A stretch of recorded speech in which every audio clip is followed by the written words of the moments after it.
There's nothing better than a great chicken soup on a cold day. It really warms you up. Put all the ingredients, except the parsley, into a large saucepan.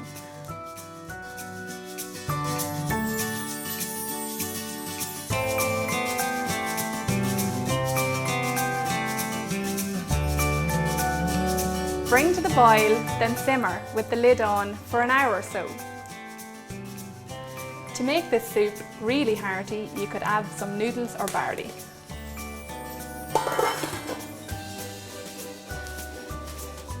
Take the bay leaf and the skinless chicken legs out of the soup and cool for a few minutes.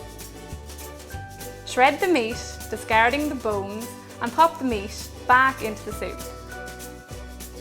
Serve in bowls scattered with parsley.